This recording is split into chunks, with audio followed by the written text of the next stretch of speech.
ഈ സിരകളിൽ വരുന്ന ബ്ലോക്കോ അല്ലെങ്കിൽ അതിൻ്റെ കാപ്പിലറീസിൽ വരുന്ന ബ്ലോക്കുകൾ, ഈ വാൽവുകൾക്ക് ഉണ്ടാകുന്ന പ്രശ്നങ്ങൾ, ഇതുകൊണ്ടൊക്കെ തന്നെയാണ് ഇത്തരം ബ്ലോക്ക് ഫോർമേഷൻ ഉണ്ടാകുന്നത്. വൈറ്റമിൻ ഡിയും B12 കുറഞ്ഞു കഴിഞ്ഞാൽ ഏത് പ്രായക്കാർക്കും ഈ പറഞ്ഞ തരിപ്പും മരവിപ്പും ഒക്കെ വരാം. ഒരുപാട് വൈറ്റമിൻസിൻ്റെ ഡെഫിഷ്യൻസിയും ഈ പറഞ്ഞ പോലെ തന്നെ തരിപ്പ് മരവിപ്പ് പോലുള്ള ബുദ്ധിമുട്ടുകൾ ഉണ്ടാക്കും. പക്ഷേ നിങ്ങളത് അത്ര കാര്യമായിട്ട് എടുക്കുന്നില്ല, നിസ്സാരമാക്കി വിട്ട് കഴിഞ്ഞാൽ അതെന്ത് ചെയ്യും? അൾസർ ഫോർമേഷന് കാരണമാവും.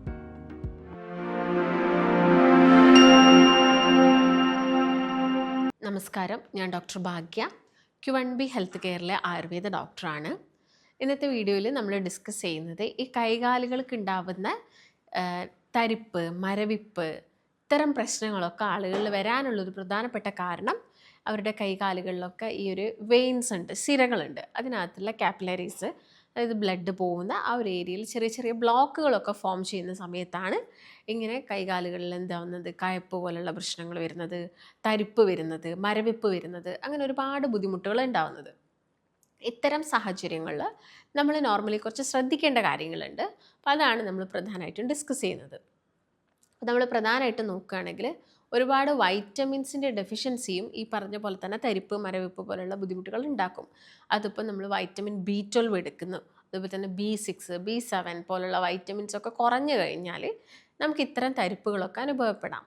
അതുപോലെ തന്നെയാണ് വെരിക്കോസ് വെയിൻ്റെ കാര്യങ്ങൾ. വെരിക്കോസ് വെയിൻ ഉള്ള ആളുകളിലും കാലുകൾക്ക് നല്ല രീതിയിൽ തരിപ്പ്, കഴപ്പ്, കുറച്ച് സമയം നിൽക്കുമ്പോഴേക്ക് തന്നെ കടച്ചിൽ പോലുള്ള ബുദ്ധിമുട്ടുകളൊക്കെ വരുന്നത്. അപ്പം വെരിക്കോസ് വെയിൻ ഉള്ള ആളുകൾക്കാണെങ്കിലും നോർമലി ഇങ്ങനെ വരുന്ന ഈ ബ്ലോക്ക് ഫോർമേഷൻ കാരണം ഉണ്ടാകുന്ന തരിപ്പൊക്കെ കുറയ്ക്കാനാണെങ്കിലും നമുക്ക് വീട്ടിൽ നിന്നൊക്കെ ഒരുപാട് ചെറിയ ചെറിയ കാര്യങ്ങൾ ചെയ്ത് നോക്കാൻ പറ്റും. അപ്പം അതിൽ പ്രധാനമായിട്ടും ഞാൻ നേരത്തെ പറഞ്ഞു, വൈറ്റമിൻ ഡിയും B12 കുറഞ്ഞു കഴിഞ്ഞാൽ ഏത് പ്രായക്കാർക്കും ഈ പറഞ്ഞ തരിപ്പും മരവിപ്പും ഒക്കെ വരാം. നമുക്ക് കുറച്ച് അങ്ങ് പ്രായം എത്തുന്ന സമയത്ത് കൂടുതലായിട്ടും ഈ ബ്ലോക്കോ അല്ലെങ്കിൽ വെരിക്കോസ് വെയിൻ പോലുള്ള ബുദ്ധിമുട്ടുകളൊക്കെയാണ് ഉണ്ടാക്കുന്നത്. നമുക്കെല്ലാവർക്കും അറിയാം, നമ്മുടെ കാലുകളിൽ നിന്നൊക്കെ കൈകളിൽ നിന്നൊക്കെ സിരകളിലൂടെ രക്തം തിരിച്ച് നമ്മുടെ ഹൃദയത്തിലോട്ട് പോകുന്നുണ്ട്. ഈ സിരകളിൽ വരുന്ന ബ്ലോക്കോ അല്ലെങ്കിൽ അതിൻ്റെ കാപ്പിലറീസിൽ വരുന്ന ബ്ലോക്കുകൾ അല്ലെങ്കിൽ ഈ വാൽവുകൾക്ക് ഉണ്ടാകുന്ന പ്രശ്നങ്ങൾ, ഇതുകൊണ്ടൊക്കെ തന്നെയാണ് ഇത്തരം ബ്ലോക്ക് ഫോർമേഷൻ ഉണ്ടാകുന്നത്. അപ്പോൾ നമ്മൾ വളരെ കോമൺ ആയിട്ട് കണ്ടുവരുന്ന കണ്ടീഷനാണ് ഞാൻ ഈ പറഞ്ഞ വെരിക്കോസ് വെയിൻ എന്ന് പറയുന്നത്. അപ്പോൾ വെരിക്കോസ് വെയിൻ ഉള്ള ആളുകളിൽ കംപ്ലീറ്റ് ആയിട്ട് അത് ക്യൂർ ആവുമെന്ന് പലരും ചോദിക്കാറുണ്ട്. അപ്പോൾ വെരിക്കോസ് വെയിൻ എന്ന് പറയുന്നത് ഒരു തവണ വന്നു കഴിഞ്ഞാൽ അതിൻ്റെ അടുത്തൊരു സ്റ്റേജ് ഉണ്ട്. ഈ നമ്മൾ വെരിക്കോസ് വെയിൻ ട്രീറ്റ് ചെയ്തിട്ട് അത് പ്രോപ്പറായിട്ട് നിൽക്കുകയാണെങ്കിൽ അത് ആ രീതിയിൽ ഇങ്ങനെ നിൽക്കും, വലിയ പ്രശ്നങ്ങൾ ഉണ്ടാക്കില്ല. പക്ഷേ നിങ്ങളത് അത്ര കാര്യമായിട്ട് എടുക്കുന്നില്ല, നിസ്സാരമാക്കി വിട്ട് കഴിഞ്ഞാൽ അതെന്ത് ചെയ്യും? അൾസർ ഫോർമേഷന് കാരണമാവും. ഇത്തരം അൾസർ ഫോർമേഷൻ ക്യൂർ ചെയ്യാനൊക്കെ കുറച്ച് പാടാണ്, ബുദ്ധിമുട്ടാണ്. അതൊന്ന് ക്യൂറായി വരണം. പിന്നെ നമ്മൾ ഒരുപാട് കാര്യങ്ങൾ ശ്രദ്ധിക്കണം. കാലധികം നേരം താഴ്ത്തിടാൻ പാടില്ല, അങ്ങനെ കുറേ കാര്യങ്ങൾ അവർ ശ്രദ്ധിക്കേണ്ടതുണ്ട്. അതുകൊണ്ടാണ് അതിൻ്റെ ഒരു ഇനീഷ്യൽ സ്റ്റേജിലെ നിങ്ങൾക്കത് ബുദ്ധിമുട്ടുകൾ തോന്നിക്കഴിഞ്ഞാൽ ട്രീറ്റ്മെൻറ്റ് എടുക്കാൻ വേണ്ടിയിട്ട് പറയുന്നത്. അപ്പോൾ വെരിക്കോസ് വെയിൻ വലിയൊരു പ്രശ്നമാണ്. അപ്പോൾ ഇങ്ങനെ ബ്ലോക്കുകളുള്ള അല്ലെങ്കിൽ കാലിന് തരിപ്പ് മരവിപ്പ് പോലുള്ള പ്രശ്നങ്ങളുള്ള ആളുകൾ ഏറ്റവും കൂടുതൽ ചെയ്യേണ്ട ഒരു കാര്യമാണ് മസാജിങ് എന്ന് പറയുന്നത്. നിങ്ങളുടെ കാല് കൈക്കൊക്കെ മസാജ് ചെയ്യാം. അപ്പോൾ മസാജ് ചെയ്യേണ്ടത് ഏറ്റവും ബെസ്റ്റായിട്ടുള്ള ഒരു ഓയിലാണ് പിണ്ണതൈലം. അപ്പോൾ പിണ്ണതൈലം ഉപയോഗിച്ചിട്ട് നിങ്ങളുടെ കൈകാലുകളിൽ മസാജ് ചെയ്യാം. അതെപ്പോഴും ഓപ്പോസിറ്റ് ഡയറക്ഷൻ, അതായത് അപ്വേർഡ് ഡയറക്ഷനിൽ. നിങ്ങളിപ്പം കാലിനാണ് മസാജ് ചെയ്തെങ്കിൽ കാലിൻ്റെ താഴ്ഭാഗത്തു നിന്ന് മുകൾ ഭാഗത്തോട്ട് എന്നുള്ള രീതിയിലായിരിക്കണം എപ്പോഴും മസാജിങ് ചെയ്യേണ്ടത്. അതും വളരെ പതിയെ സ്ലോ ആയിട്ട് മാത്രം മസാജ് ചെയ്യുക. മസാജ് ചെയ്ത് കഴിഞ്ഞാൽ ശ്രദ്ധിക്കേണ്ടത്, പലരും ചൂട് പിടിക്കാറുണ്ട്. അപ്പോൾ ചൂട് പിടിക്കുന്നത് ഈ തരിപ്പ് മരവിപ്പ് അതുപോലെ തന്നെ കടച്ചിൽ പോലുള്ള ബുദ്ധിമുട്ടുകൾക്ക് വേണ്ട.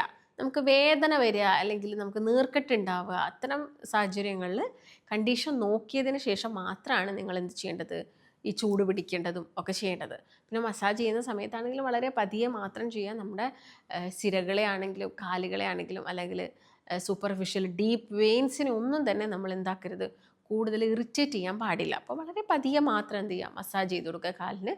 അപ്പോൾ ആ ഓയിൽ നമുക്ക് ഡബിൾ ബോയിലിംഗ് ചെയ്യാം. ഓയിൽ നമുക്ക് ജസ്റ്റ് ഒന്ന് എന്ത് ചെയ്യാം, ഒരു പാത്രത്തിനകത്ത് ചൂടുവെള്ളം എടുത്ത് അതിനകത്ത് ചെറിയൊരു പാത്രം വയ്ക്കുക. അതിനകത്തോട്ട് ഈ ഒരു ഓയിൽ വെച്ചിട്ട് ഡബിൾ ബോയിൽ ചെയ്തിട്ട് നിങ്ങളുടെ കാലുകൾക്ക് മസാജ് കൊടുക്കാം. പിന്നെ എപ്പോഴും ശ്രദ്ധിക്കേണ്ടത്, കാലൊന്ന് കുറച്ചൊരു ഹൈറ്റിലോട്ട് കയറ്റി വയ്ക്കുക. എപ്പോഴും കാല് തൂക്കിയിടരുത്, കാല് കുറച്ചൊരു ഹൈറ്റിൽ കയറ്റി വയ്ക്കുക. 1-2 തലയണയുടെ സപ്പോർട്ട് വെച്ചിട്ട് കാലൊന്ന് കയറ്റി വെക്കുന്നത് എപ്പോഴും നല്ലതായിരിക്കും. പിന്നെ കുറച്ച് സ്ട്രെച്ചിങ് എക്സസൈസുകൾ ചെയ്യുക. കാലിനെ സംബന്ധിച്ചിടത്തോളം ചെറിയ രീതിയിലുള്ള, അത് ഓവറാക്കി ചെയ്യേണ്ട, നിങ്ങൾ അതൊരു മിനിമം രീതിയിൽ സ്ട്രെച്ചിങ് എക്സസൈസുകൾ അതിപ്പോൾ നമുക്ക് യൂട്യൂബ്സിലൊക്കെ വീഡിയോസ് കിട്ടും. അപ്പോൾ അത് നോക്കിയിട്ട് എന്ത് ചെയ്യുക, എക്സസൈസ് ചെയ്യുക. അപ്പോൾ അതുപോലെ തന്നെ വെരിക്കോസ് വെയിൻ ആണെങ്കിലോ നമുക്ക് ലെഗ് റേസിങ് എക്സസൈസ് ആണ് കുറച്ചും കൂടി നല്ലത്. അപ്പോൾ ലെഗ് റേസിങ് എക്സസൈസുകൾ നോക്കിയിട്ട് പ്രാക്ടീസ് ചെയ്യുക. ആ രീതിയിൽ നമുക്ക് ഈ കടച്ചിൽ വേദനകളൊക്കെ കുറച്ചെടുക്കാൻ വേണ്ടിയിട്ട് പറ്റും. പിന്നെ കുറേ സമയം നിൽക്കുന്നൊക്കെ ആളുകളൊക്കെ ആണെങ്കിൽ ഇൻ ബിറ്റ്വീൻ എന്ത് ചെയ്യുക, നിങ്ങളുടെ കാലുകൾക്കൊക്കെ ചെറിയ ചെറിയ മൂവ്മെൻറ്റ്സുകളൊക്കെ കൊടുക്കാൻ വേണ്ടിയിട്ട് നോക്കുക. അത് പ്രോപ്പറായിട്ടുള്ള ഒരു സർക്കുലേഷൻ കൂട്ടിയെടുക്കുന്നതിന് ഹെൽപ്പ് ചെയ്യും. അതുപോലെ തന്നെ നമ്മൾ കാലിനിപ്പം ഈ പെട്ടെന്ന് പറയുന്ന കടച്ചിൽ ബുദ്ധിമുട്ടുകളൊക്കെ കുറയ്ക്കാൻ ഈ ധാന്യാമ്ലം ഉപയോഗിച്ചിട്ട് നമ്മൾ സേക ചെയ്യാറുണ്ട്. അപ്പോൾ ധാന്യാമ്ലം നമുക്ക് നോർമലി വീട്ടിലൊക്കെ പ്രിപ്പയർ ചെയ്തിട്ട് യൂസ് ചെയ്യാൻ പറ്റുന്നതാണ്. അപ്പോൾ നിങ്ങളത് ഒരു ആയുർവേദ ഡോക്ടറിൻ്റെ നിർദ്ദേശം എടുക്കുക. എപ്പോഴും ഡോക്ടറിൻ്റെ നിർദ്ദേശപ്രകാരം നിങ്ങളത് പ്രിപ്പയർ ചെയ്തിട്ട് നിങ്ങളുടെ വീട്ടിൽ തന്നെ കാലിന് ഒരു ചെറിയൊരു സേകയും കാര്യങ്ങളൊക്കെ കൊടുക്കുന്നതും ഇത്തരം ബുദ്ധിമുട്ടുകൾ, വേദനകൾ, തരിപ്പ്, മരവിപ്പ് പോലുള്ള പ്രശ്നങ്ങളൊക്കെ കുറച്ചെടുക്കുന്നതിന് സഹായിക്കും. പിന്നെ അതുപോലെ തന്നെ ഒരുപാട് ഇമ്പോർട്ടൻ്റ് ആണ് ആൻറ്റി ഓക്സിഡൻസുകൾ റിച്ച് ആയിട്ടുള്ള ഫുഡുകൾ കഴിക്കുക എന്നുള്ളത്. അതായത് ഇപ്പം നമ്മുടെ ചെറുനാരങ്ങ, മഞ്ഞൾ, ഇതൊക്കെ ഭക്ഷണത്തിനകത്ത് ഇടയ്ക്കിടയ്ക്ക് ഉൾപ്പെടുത്താൻ വേണ്ടിയിട്ട് ശ്രദ്ധിക്കുക. അപ്പോൾ ഡെയിലി ബേസിൽ എടുക്കണമെന്നൊക്കെ ആളുകൾ ചോദിക്കാറുണ്ട്. അപ്പോൾ ഡെയിലി ബേസിലൊന്നും നമ്മൾ ഇങ്ങനെ ചെറുനാരങ്ങ വെള്ളം അല്ലെങ്കിൽ മഞ്ഞൾ ഇട്ടിട്ടുള്ള വെള്ളമൊക്കെ ആളുകൾ കുടിക്കാറുണ്ട്. അപ്പോൾ അതിൻ്റെ ആവശ്യമില്ല. അതൊരു 15 ഡേയ്സ്, ഒരു മാസം ഉണ്ടെങ്കിൽ നിങ്ങളതിനകത്ത് ഒരു 15 ദിവസം അല്ലെങ്കിൽ ഒരു ഡേ ഗ്യാപ്പ് ഇട്ടിട്ട് ഇത് ട്രൈ ചെയ്യുന്നത് ഇത്തരം നീർക്കെട്ടുകൾ, ഇൻഫ്ലമേഷൻസ്, വേദനകൾ, ബുദ്ധിമുട്ടുകളൊക്കെ നമ്മുടെ ലെഗിന് വരുന്നത് കുറച്ചെടുക്കാൻ വേണ്ടിയിട്ട് പറ്റും. അപ്പം ഇത്തരം ആളുകൾക്ക് ഭയങ്കര ഹെവി ആയിട്ടുള്ള എക്സസൈസ് ചെയ്യാൻ പറ്റിയെന്നൊന്നും വരില്ല. അപ്പോൾ മൈൽഡായിട്ടുള്ള എക്സസൈസ് ചെയ്യുക. വെയിറ്റ് കൂടുതലായിട്ട് നിൽക്കുന്ന ആളുകളാണെങ്കിൽ വെയിറ്റ് കുറയ്ക്കേണ്ട കാര്യങ്ങൾ ചെയ്യണം. ഉറക്കം നിങ്ങളത് എപ്പോഴും പ്രോപ്പറായിരിക്കണം. ഈ ഉറക്കം പ്രോപ്പറായിട്ട് കിട്ടുന്നില്ലെങ്കിൽ നിങ്ങൾക്ക് ഒരുപാട് അസുഖങ്ങൾ വരും. അത് ഈ തരിപ്പ്, മരവിപ്പ് മാത്രമല്ല, പല രീതിയിൽ ഡയബറ്റീസ്, ഇൻസുലിൻ റെസിസ്റ്റൻസ് പോലുള്ള കണ്ടീഷൻസ് ഒക്കെ വരാനുള്ള ചാൻസസ് ഉണ്ട്. അതുകൊണ്ട് അതും കൂടി ഒന്ന് പ്രോപ്പറായിട്ട് ഇതിൻ്റെ കൂടെ വെക്കണം. പിന്നെ വെള്ളം നന്നായിട്ട് കുടിക്കണം. ഒരു 2 മുതൽ 2.5 ലിറ്ററോളം വെള്ളം ഒരു ദിവസം പല സമയങ്ങളിലായിട്ട് കുടിക്കുക. രാത്രി ഒരു 8 മണിക്ക് മുൻപായിട്ട് നിങ്ങളുടെ ഡിന്നറെല്ലാം കഴിക്കുക. നേരത്തെ തന്നെ കിടക്കുക.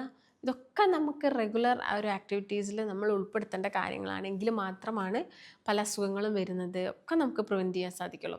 ഇപ്പോൾ ഈ ബ്ലോക്കുകളായിക്കോട്ടെ, അല്ലെങ്കിൽ കാലിന് വരുന്ന കടച്ചിൽ, തരിപ്പൊക്കെ ആയിക്കോട്ടെ, ഇതൊക്കെ കുറച്ചെടുക്കാൻ പ്രധാനമായിട്ടും ശ്രദ്ധിക്കേണ്ട കാര്യങ്ങൾ ഇതൊക്കെ തന്നെയാണ്. അപ്പോൾ നിങ്ങൾക്ക് ഇത്തരം ബുദ്ധിമുട്ടുകളുണ്ട്, ഒരു കൺസൾട്ടേഷൻ അത്യാവശ്യമായിട്ടുണ്ടെങ്കിൽ താഴെ കാണുന്ന നമ്പറിൽ കോൺടാക്റ്റ് ചെയ്യാം. മറ്റൊരു നല്ല ഹെൽത്ത് ടോപ്പിക്കായിട്ട് വീണ്ടും കാണാം. നന്ദി.